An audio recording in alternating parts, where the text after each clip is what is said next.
About 14 billion years ago, matter, energy, time and space came into being in what is known as the Big Bang. This is the first sentence of Yuval Noah Harari's famous book Sapiens, A Brief History of Humankind. And this talk now here is about to address the major misconception in science and in astronomy and in cosmology and in physics especially. This talk is a little critical approach to what I consider a major misconception in science. And it's a very stubborn misconception. It's been ruling science with Stephen Hawking and all these people who... I have to address something, because the whole misconception of space is one of my main contributions to the world of science, and especially to the world of physics, to the world of the exploration of the universe. So, let's repeat it. About 14 billion years ago, matter, energy, time and space came into being in what is known as the Big Bang. So this is the faulty little thing, the little fuck up in science that even people like Yuval Noah Harari walks right into, because they simply don't understand this. The truth is this, folks: space was never created. And this is one of the deepest miracles of life. It's the deepest miracle in physics, you could say, because you could say that nothing comes from nothing. But this is actually very true. Nothing comes from nothing, because there are actually only two things that exist in this world, and that is nothingness and energy, or nothingness and matter.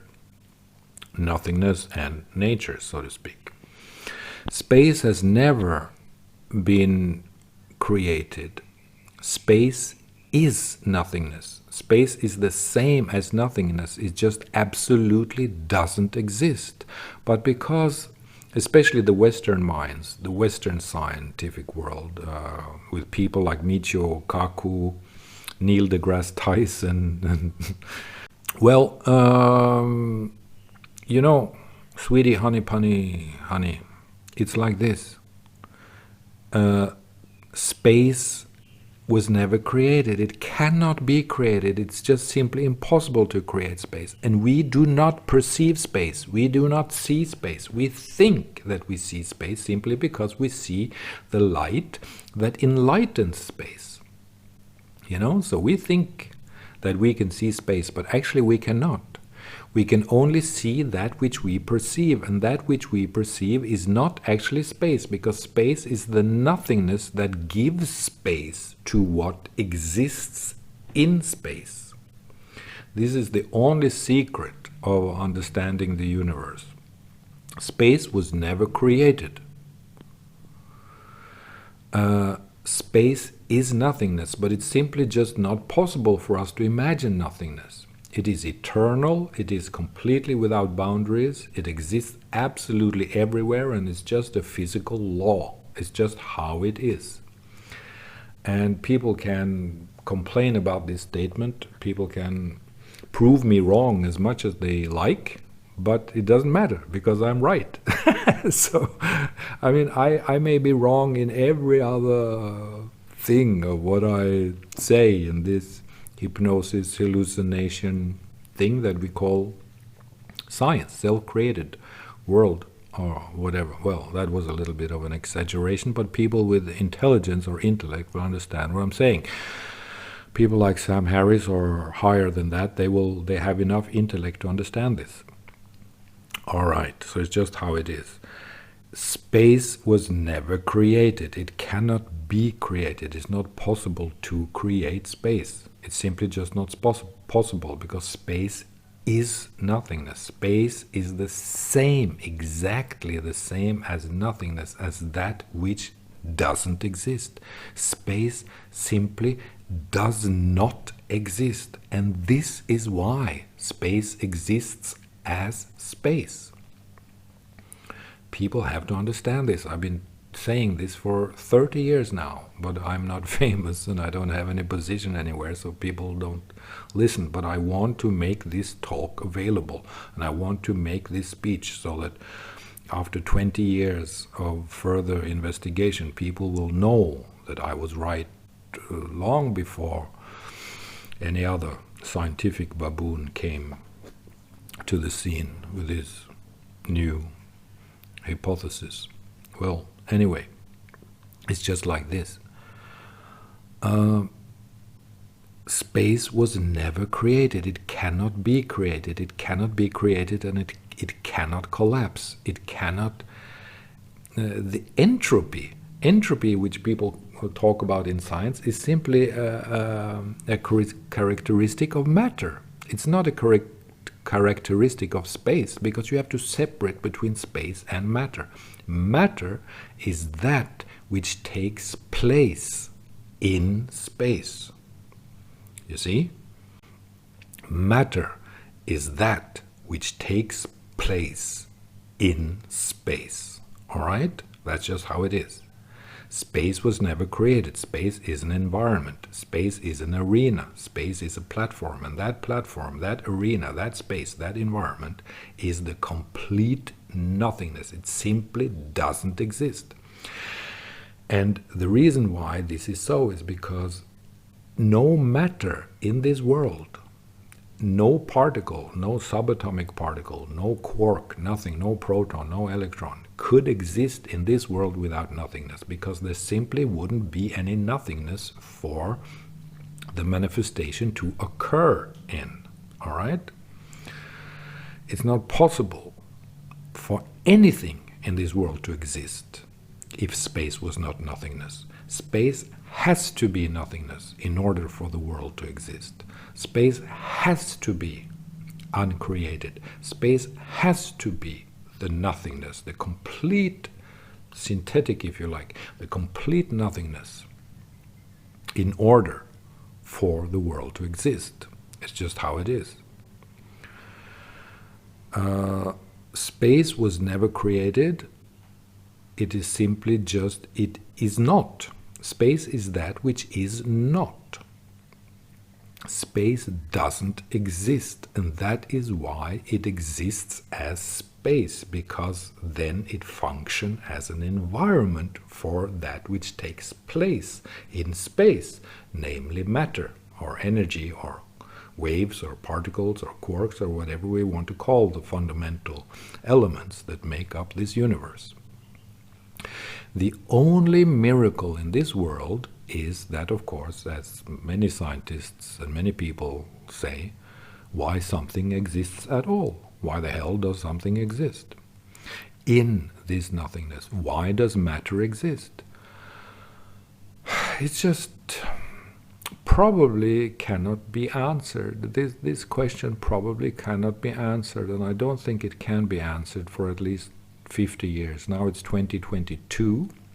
It's February the 21st, 2022.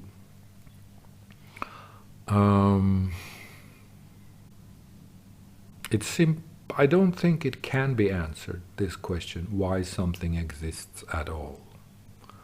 I don't think that we will be able to answer that question. And I've said that also for 30 years. Because, I mean, we can find how things operate. We can find the elements. We can find what happens. But I don't think that we can find the reason why this happens. I don't think it's possible to find the reason why the fact is that something exists. I don't think that we can find that reason.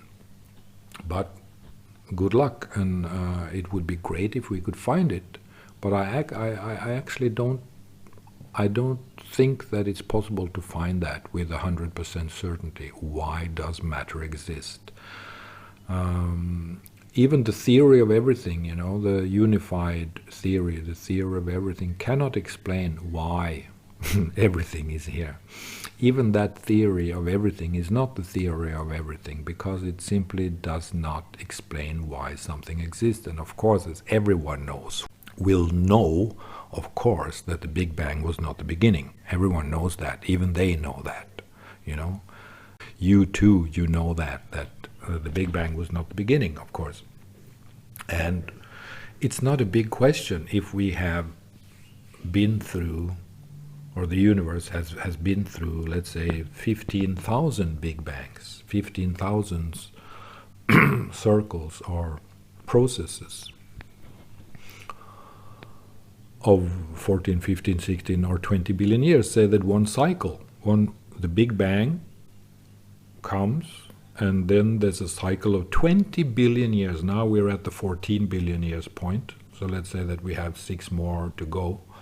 The cycle is 20 billion years, and there's been, let's say, 1,300 cycles, or 1 billion cycles. Who knows? We have absolutely no idea about it, because matter and energy regenerates itself, right? We have understood that. Matter and energy recreates itself. Einstein understood that. But the biggest reason why the misconception about space is so prevalent in the scientific world is actually because of Einstein, because he was wrong. Einstein was wrong. The concept of space-time is actually wrong. It's not precise. So Einstein was wrong about his space-time concept. And he did not understand space at all. He just understood the relationships between phenomena in space. Einstein understood the theory of relativity, which means, and the theory of relativity actually explains the relationship between phenomena in space. And that's fine, that's no problem, but that doesn't explain anything. That doesn't explain the basic truths about the universe. That is a secondary insight. The theory of general relativity is a secondary insight because it explains the relationship between phenomena in space. The primary insight is the nature of space. The nature of space and the reason why something exists at all. But that primary insight, we can only have the first part of it. We can have the first part of that primary insight, namely, what is the nature of space? And the nature of space is what I have said, what I have put forward in this talk. The second part is, why does something exist? Why does matter exist? Why does particle exist? Why does wave phenomena exist? We don't know that. Why does matter exist? Why does antimatter exist? Why does this relationship exist? We don't know that, and Einstein came a long way in describing that, and for that it was great. He opened the door to modern science by explaining the relationship between, most of all, perception and objects in space. So Einstein actually explained the relationship between phenomena in space. And of course, then you have to develop the theory of general relativity. That's the only option, because there's no other way to go around it. That's just how it is. But the concept of space-time is faulty. And the concept of space-time is going to collapse within 10 years, I think. 10 or 20 years. Some scientist somewhere, I don't know, maybe it was in Stanford, of course, as most people know, Stanford University is the best university now when it comes to neuroscience, and neuroscience is a very parallel science when it comes to understanding the universe. Neuroscience is extremely important for how to understand how we make interpretation and how we perceive things. When we understand how we go from perception to conception, from perception to conception and interpretation and projection. When we understand perception, conception, interpretation, projection. When we understand that process, then we understand the human program, which has been my work. to convey in my artistic, scientific endeavor. But anyway, so we can understand, for the primary insight, we can understand and we can know the nature of space. But and maybe we can know the reason why matter exists. I don't think it is possible. Maybe it is possible, but I don't think it's possible. Maybe it is. And I also think that we actually don't need that knowledge. We don't need to know that. What we need to know is that which Einstein went into, namely the theory, general theory of relativity, which means the relationship between phenomena in space. And that was what Einstein did. He explained the relationship between phenomena in space. Apart from the theory about energy and matter, right, of course. That matter and energy is basically the same thing, which of course is,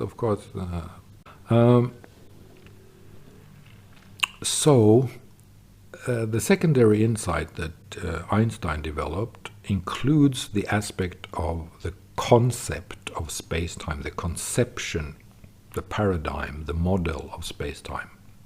This model applies only to perception. It applies only uniquely, it applies exclusively to the relationship between phenomena in space, between perception and objects in space. It has only to do with this. So it doesn't explain anything. It just explains the relationship of that which has to do with perception, you know. It explains that which has to do with perception. And that's okay, you know, it's a secondary insight, and of course everyone understands that. These things are only applicable, they are only relevant, they are only precise, or they pertain to the relationship between phenomena in space. You know, they don't explain the nature of space, they don't explain the nature of space, but the big misconception in science is that they think science basically thinks, Western science basically thinks that space-time is a coherent unity, you know. The biggest problem is that people think, the scientists truly believe that space and time, which doesn't exist, space doesn't exist, and time, in a sense, doesn't exist because space doesn't exist. Time is just the development of nature. Time is just the movement of matter. Time is just the movement of matter, and we experience, the perception, the conception, the projection, we experience time by being a perception of space. We perceive time by being a perception. And that is also movement of matter. That is also movement of matter.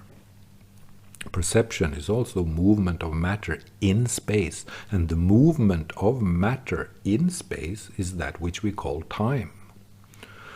The movement of matter in space is that which we call time, in a phenomenological, deep analytical, scientific sense. So this is just how it is.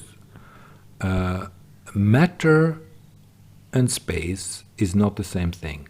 People talk about the universe, and they are completely wrong, because for them they think that the universe is space and matter in one unity. They think and they say that space expands. Space is expanding. It's just bullshit. Space cannot expand. It is nature that is expanding. It is matter that is moving in space. Matter is moving in space. But there is no border, there is no limit to the nothingness which doesn't exist, because that which doesn't exist. And this is the important point. This is why it's so difficult for people and understand this, you know. Space doesn't exist, and that's why it's so difficult for them to perceive it. They don't understand it. Space doesn't exist, and that's why it exists as space. That's the nature of space. The nature of space is that it absolutely doesn't exist. That's why it exists as space. That's why it is a platform for the world. That's why it is an arena for the world. That's why it is an environment, a place to give birth, or it's a place that allows matter to exist. You know? It's an environment, it's a space, it's an arena that allows matter and waves and particles to exist. Without this arena, without this nothingness, it's simply not possible for matter to exist. Matter cannot exist without nothingness. It's just simply not possible. But the biggest misconception is that space and matter forms a unity, you know. Space and matter is a unity. And space and matter, we are in a perpetual expansion of the universe. People say like that. It's just bullshit. It's just an expansion of matter. It's just the nature of matter that expands. It does that by itself. It's the nature of matter to do so. It's energy. But it moves and it expands in a space, in an environment that has absolutely no limits, and it was never created simply because it doesn't exist. It doesn't exist, and that's why it exists as space. So if we want to be in science, if we want to be in physics, if we want to be in astronomy, if we want to be in cosmology, if we want to be in science, we have to understand that matter and space is not the same thing. Matter is that which takes place in space. This is how it is. Matter is that which takes place in space. And space doesn't exist, and that's why it exists as space. That's why it allows everything to come into being. That's why it allows everything to exist. This is just how it is. And a lot of people won't like my talk because I talk funny about the pompous scientists, the famous, the superstars of science who are running around in their knickers. They have a little headache, you know, but they won't admit it. The reason why they have a headache is because they haven't understood it. You know? And they make billions of dollars for their incompetence. They make billions of dollars and they become superstars simply because they haven't understood anything. While people who has understood something, they won't make a buck because no one is interested in that knowledge, and then no one takes them seriously. They think that, oh, he's crazy, he's a maniac, he's deluded, he's a... Well, no, it's just how it is. If you don't like this explanation, all right, go back to the old model that space and matter is a unity. That model will never succeed in explaining space. It will never succeed in explaining space. And if there are any people with a bright brain, with a good, clear cognition and analytic mind out there who wants to discuss this, I'm more than happy to do that. I'm more than happy to do that, because this is a milestone in science, and I've been saying this for 30 years in my artistic work, and I've even been printing it in my catalogs. The nature of space, why space doesn't exist, and why it exists as space simply because it doesn't exist. Why the non-existence of space is an absolute necessity for space to exist as space. Right, whatever. But anyway, this is a first introduction to the model, to my model. And this model is simply like this. Space doesn't exist, and that's why it exists as space.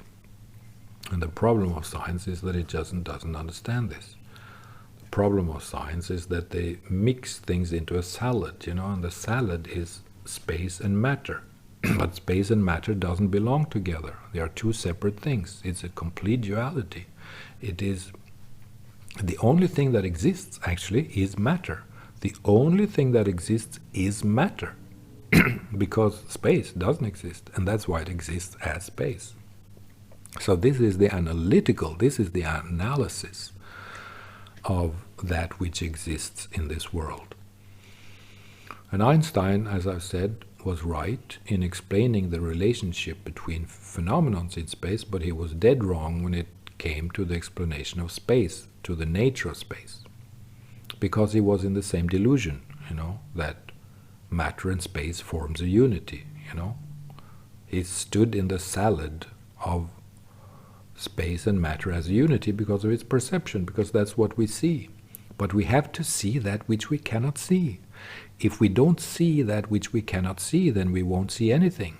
But people won't see that which we cannot see because they believe that which we can't see. And we cannot see space. We just think that we can see space because we can see space as something that is enlightened by light, by particles, by matter. We actually don't see space. Space is the absolute nothingness that makes what we see possible to perceive in space, or in space-time, call it that. Because of course everything is space-time. Everything is space-time because it is a part of perception, and perception means space-time, Perception means perception of space-time. So, as the common model that Yuval Noah Harari starts off with in his famous book *Sapiens*, about 14 billion years ago, matter, energy, time and space came into being in what is known as the Big Bang. This is wrong, it's dead wrong, it's completely wrong, because space has never been created, so space was there long before the Big Bang. In an eternity before the Big Bang. Space was there in an eternity before the Big Bang, because space doesn't exist. Space is that nothingness which makes the Big Bang possible. Without space, Big Bang cannot occur. And space is that which allows the Big Bang, which means energy and matter, to take place, Space is that which allows matter to take place in space. Without this nothingness, nothing can exist. Without this nothingness, nothing can exist, because then everything would collapse in a state of matter. The matter would be too thick, it would be too dense, it would be a Big Bang.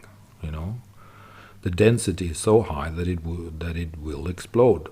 It will collapse, it will be a total entropy, and it will go very, very fast, in a millisecond. So, that's just how it is, folks. You have to see that which you cannot see, and that which you cannot see is space. You think you can see space, but you cannot. Space is that which makes it possible for you to see that which you think is space. Space is that which underlies everything, and that space is a complete nothingness. It has never been created, it can never vanish, it can never collapse, it can never be destroyed. It simply is. It's the precursor, it's the condition, it's the sole condition for this universe to exist. Without space, there would be no universe. Without space, there would be no universe, and there would be no matter, simply because space is the nothingness that makes space for that which takes place, anywhere. Without this nothingness, then nothing else. Without that nothingness, then nothing else can take place. It's a condition. The fact that space doesn't exist is a complete necessary condition for anything to exist at all. So the only miracle is to find out why things exist. And as I've said, I don't actually think that we can solve that problem. In science we say that consciousness is the hard problem. It's not. Consciousness is not the hard problem. We will understand why consciousness exists. This is 2022. I think that by 2040 or 2050 we will understand why consciousness exists. For me, I think it exists as a result of biology. I think it is created by the brain and the nervous system. But that doesn't matter what I think about this, because It's not important. But I think the hard problem why consciousness exists, I think that we can solve that. We can solve that question. But we cannot solve the question of why something exists at all. I don't think that is the real hard problem. That is the real hard problem. Consciousness is much easier to solve than to find out why something exists at all. And something is, of course, anything that is different from nothing. Something is that which is different from nothing. So the universe, matter, nature, everything that we see, planet and stars and trees and cows and frogs and humans and ships and airplanes and whatever, are simply that which is something which is different than nothing, you know. It's just that. Nature is different from nothing. The precursor of that which we call nature is nothingness. That nothingness is the nature of space, and it has to be there. It's not possible for this universe to exist without the nothingness that is space. And we cannot see it. It's not possible to see it because it's not here. It doesn't exist. And because it doesn't exist, that's the reason why we cannot perceive it. But the reason why anything at all exists is because nothing exists. The reason why something at all exists is because that which does not exist is the same thing as space, you know.